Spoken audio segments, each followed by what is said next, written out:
Hi, Nia Zapala here. This is a place to talk about spiritual personality typing. This week on the blog, I am talking about travel and stress. I think for many of us, when we go on vacation, there's an element of stress there and anxiety.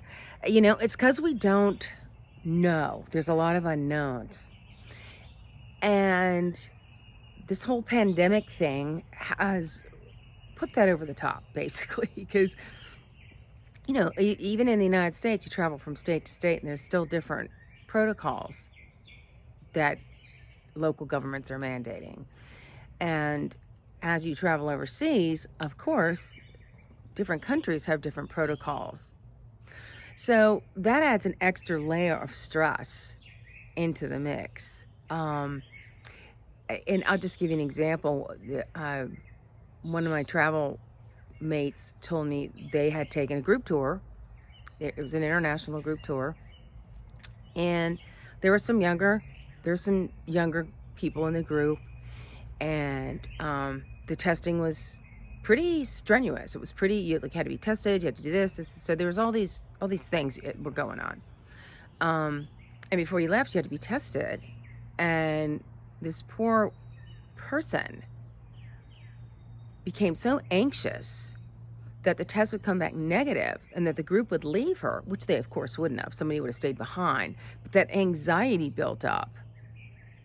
And she basically had a little mini nervous breakdown, which I was just like, oh, I mean, my heart went out if I felt bad. This is the kind of stress people are experiencing. So my theory, my way of thinking is that if you know something before you travel, so if you know your top 5, stress hacks or things that stress you out before you travel, that gives you knowledge. And as they say, knowledge is power. Don't know if I'm a fan of that saying, but that's the saying. I think what's even more important is now that you have the knowledge, how will you use it? And that brings wisdom and peace. That's what I'm going for, the wisdom and peace. So you have the knowledge of what's going to stress you out. How can you use that wisdom to gain peace as you travel? It's a different way of looking at things. I'm not going to go into every type right here because it's just too many details for me. I'm not a detail person, but I did write it in detail on the blog. But I want to talk about that. And then I also want to talk about, let's just stay with that for right now. And I think when you have the wisdom of knowing what's going to stress you out, on top of all the stuff that's going on, why would you put yourself in a situation that would happen to you, that you become stressed or become frustrated, overwhelmed, like that poor little girl. She had like a mini meltdown. Why don't you do that to yourself? Travel is supposed to be about joy and creativity and fulfillment and hopefully spiritual growth. I'm all about travel being spiritual growth, growing, knowing more about yourself, learning about yourself, challenging yourself in the ways that are good for your personality type, right? So once you have this knowing and you see it and you realize, oh, okay, so instead of doing this, even if you're in this situation, you can back yourself out of the situation. Just go, I know this is going to stress me out. And you can very gently communicate that, speak up, put your boundaries in place, and say, you know what, you guys go do that. Have fun. I need to take some me time or a solo trip or whatever you need to do. Maybe you have a very like-minded child or friend with you, and you two go off and let the others do what they're doing. Instead of, that's the more peaceful approach. Instead of, I'll go along because that's what I'm supposed to do. It's a family thing. We all need to be together. Blah, blah, blah, blah, blah. You go along because you think you're doing the right thing. because maybe you want to please, or maybe you don't like conflict. There's a variety of reasons within every personality type. Maybe you want to be there just to be the life of the party. And if you go by yourself, you won't be the life of the party.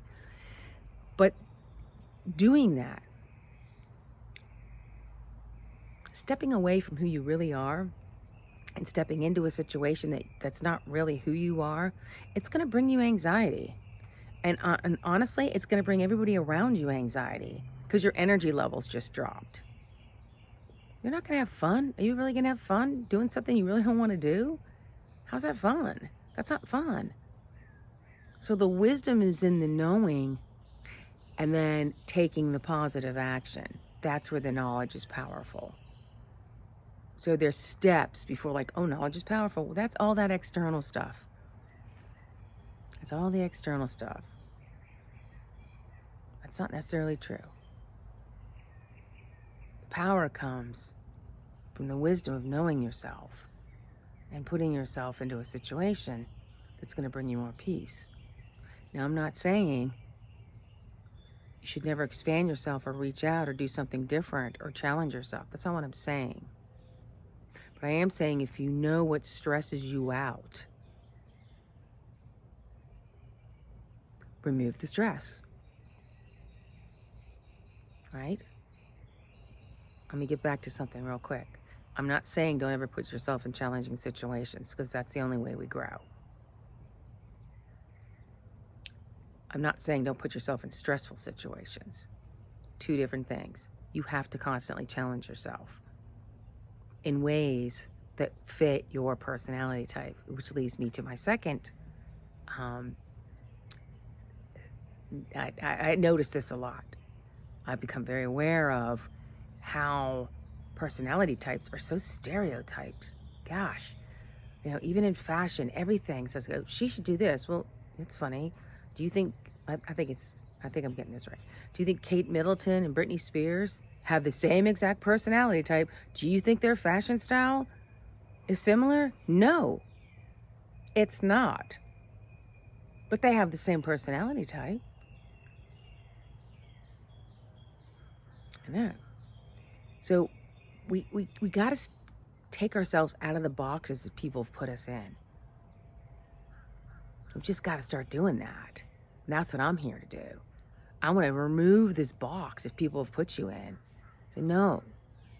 Because not only is it your personality type, and I'll get back to that Britney Spears thing, it's your life experiences. So see, the two different life experiences has a huge impact on how you show up in the world. You're never going to lose your personality type, but it's going to develop in different ways.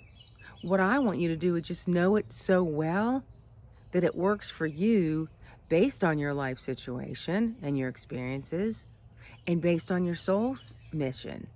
Because your soul is a huge part of who you are. Your personality type is just a tag along for your soul. Your soul's here to do big things. And I'm talking big. It could be something in the community. It could be something, in your country. It could be something global. It doesn't matter. That all that stuff is like bigger is better. That's bullshit. It's all bullshit. And I'm going to tell you, because my favorite saying, if one person is more elevated, they bring a bigger spiritual energy to a million that aren't. So if you're more elevated, you bring that light, more light than a million who aren't. Don't you want to do that? So we have to start getting to know ourselves. And part of that is, I think, a fun way to do that, I would think, would be just on vacation. Because you're there, you're more open-minded, you're not bogged down about the daily routine, all the stuff that keeps you busy. You can slow down a little bit and really look at yourself and start figuring this stuff out. This is really important.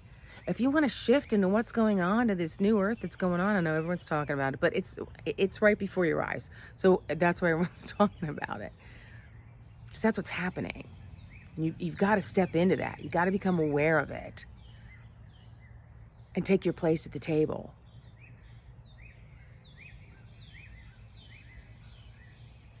Unless you don't. And that's okay too. Because your soul has a mission. And it's with you eternally. So it's just like whatever you want to do, you have free will. But I think most people, when they become aware, they want to choose to elevate, to transform, to be a better person. And it could start just with travel. How you show up. How do you show up on vacation? You know?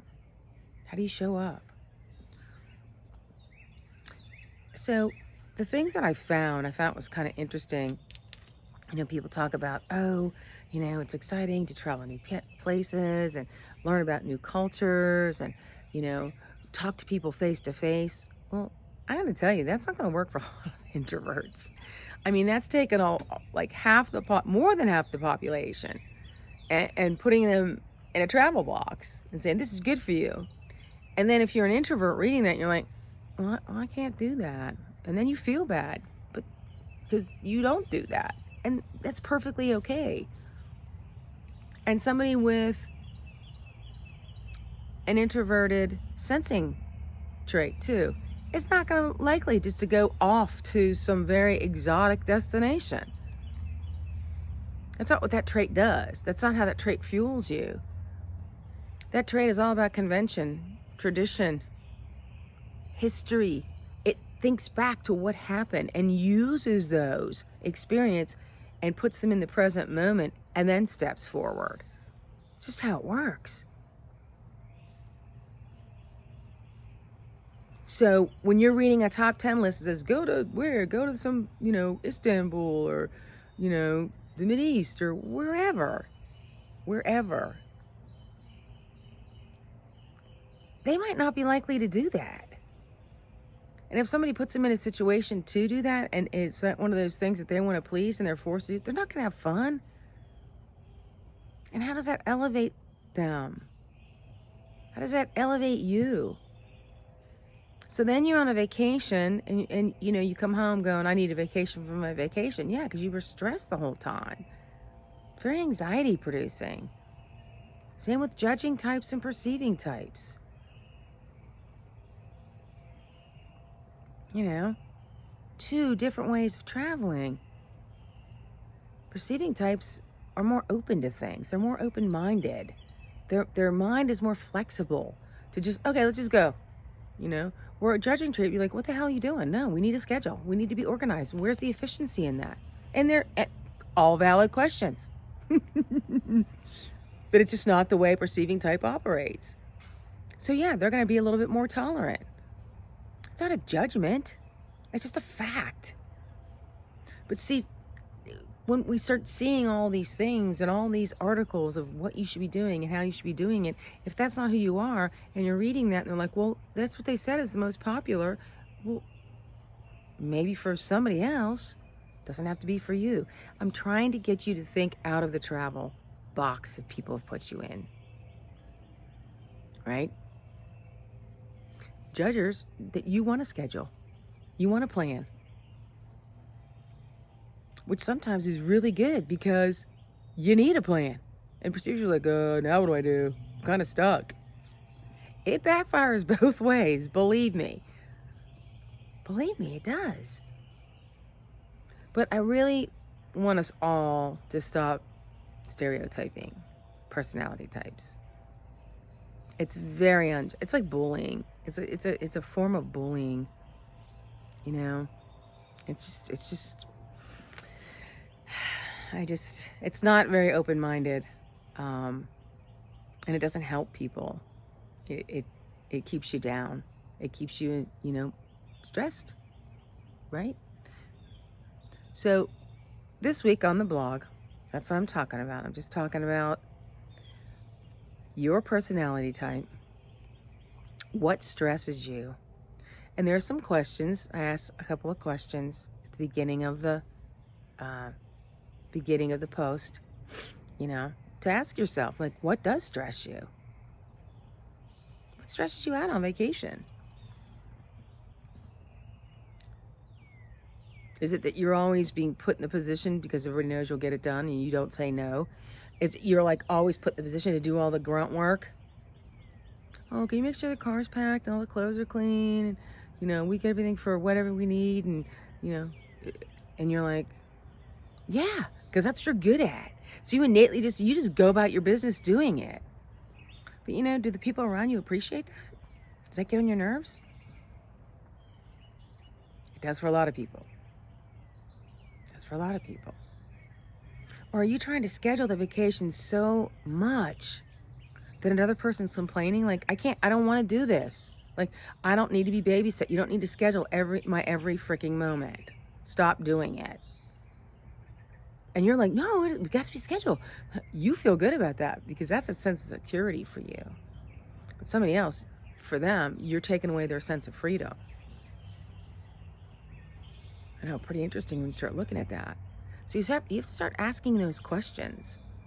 So are your vacation stresses coming from engaging with your family and friends? Or does it come from, sorry, I'm getting bit up like crap here. I'm getting mosquitoes like all over me. Sorry, I digress. Or is it coming from an encounter with somebody? Like maybe you're somewhere and you're speaking with the vendor and the vendor says something that you feel is very how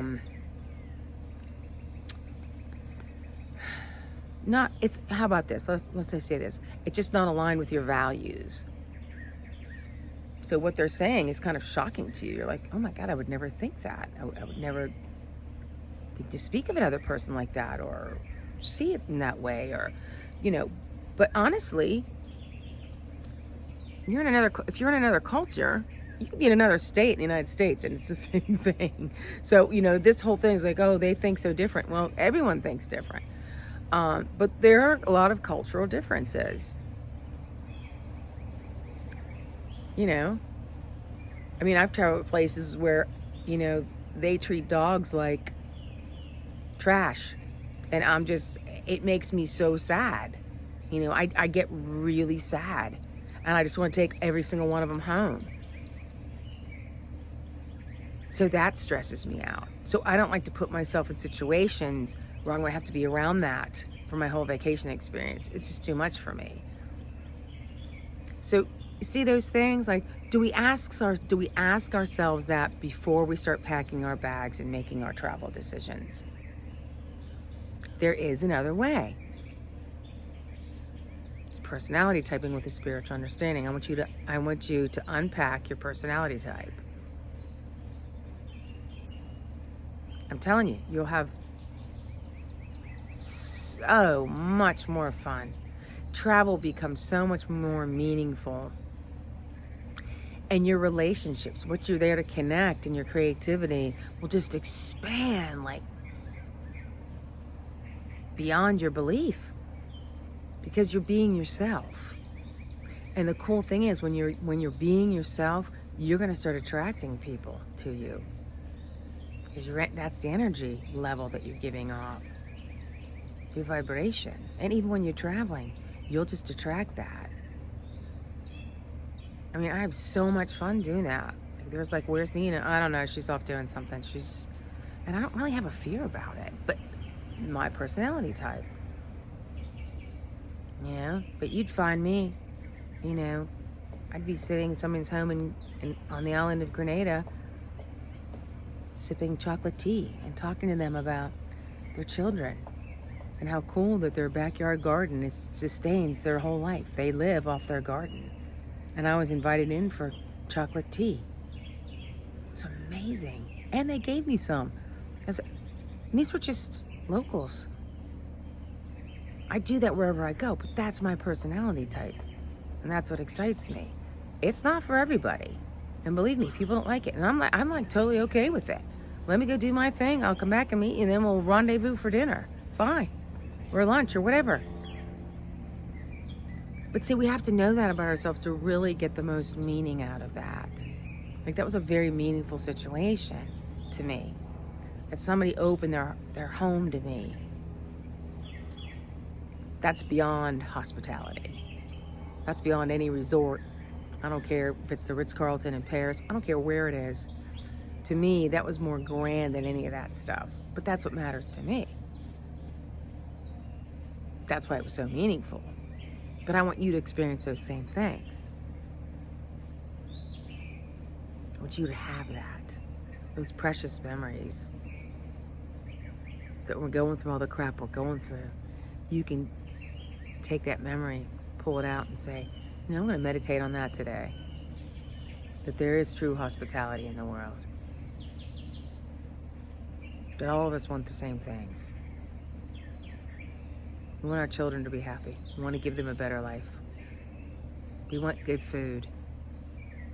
Clean food, not processed food. Clean food. Beautiful, clean water. And hopefully by now, everyone's figured out that Gaia, Mother Nature, gifts us every day. And that we need to gift her back and start taking care of her. So I think that's happening, and that just thrills me. And when you travel, you even see that more because you see how differently people do things. You know, I know in the United States we're a bunch of consumers. I think that's backing off a little bit. But it allows you to see that. But I want you to see it through the lens of your personality type so it's more meaningful for you. And whatever that is for you. Whatever it is for you is not necessarily what it is for me. There's nothing wrong with that. But we've been so pulled into these boxes of travel. It's just, it just doesn't work that way. So please visit the blog. Links in the information below. There's some journal prompts in there. You're gonna ask some questions before you look at what makes you stressed out. And don't look at it and go, oh my God, that's so negative. It's not negative. It's just what stresses you out. Just part of your personality type. Learn what stresses you out and then correct it. You know, maybe you don't have to have everything scheduled every moment of the day. Maybe you could free yourself up a little bit. Or maybe you don't have to be so spontaneous that you're just off and about every second of the trip. Maybe you do schedule some time with people and really listen to them. Sit down and listen and talk instead of running. It works both ways, folks. And the funny thing is, we all have the traits. We all have judging aspects. We all have perceiving aspects. We all have feeling aspects. We all have thinking aspects. We all have sensing aspects. We all have intuitive aspects. They're just more pronounced in how your personality's set up. And the one thing that makes everything coalesce together is your soul self, that spark that's within you, that relies on a healthy personality type to express itself and take inspired action in the world. Because your soul self is the one that's connected to divine intelligence. And your soul self cannot express itself through a fear-based personality type. You'll get little slivers of it, but you won't be able to get what you need to get. The full joy, full lovingness, your servitude, your sacred purpose, unless your personality type starts ridding itself of fear. It's not going to do it 100%. We're human. That's just the way the world works right now, because we live in a dualistic world for now. I know. That's what you got to do. You know? It's fun once you start doing it. I know, taking the first step. I went through a 7-year life tsunami, so believe me, I know. Boy, do I know. But once you start getting into it, it's fun. You're like, oh, wow, this works like this. And things become a little bit easier. And you start seeing things like these travel things. Like you're like, oh, here I'm doing it again. I got it. And you kind of You can, if once you start you can kind of reel yourself back in, or on the other hand, you could take yourself out of the situation. Either way, it's a win, right? You're less stressed. Your party, whoever you're traveling with, is less stressed. You're happier. They're happier. More meaningful vacations. If they're in that world with you. I don't know. I can't guess on that. That'd be arrogant for me to guess. So I hope you guys like this. It's we're gearing up for summer travel, right? And travel, have fun, enjoy yourself, but get to know yourself. Make that be part of the whole travel experience. Getting to know yourself, getting to know who you are, connecting with that true self. Devote some time to it. We devote so much time to things we think matter, and they don't matter. Like all the work, all the stuff that we're doing for everybody else. Why does that matter? Take some time for you. Yes, and I know your work matters. I'm not saying that. But for 24/7, it can't matter 24/7. You have to give yourself time so then you can give too. You have to know that. So if you like this, please like, subscribe. You know the whole YouTube routine. You want to share this with somebody you think would benefit from it? I think every personality type would benefit knowing what stresses them on vacation. So I hope you enjoy this. We'll be back next week, and all for now. Take care.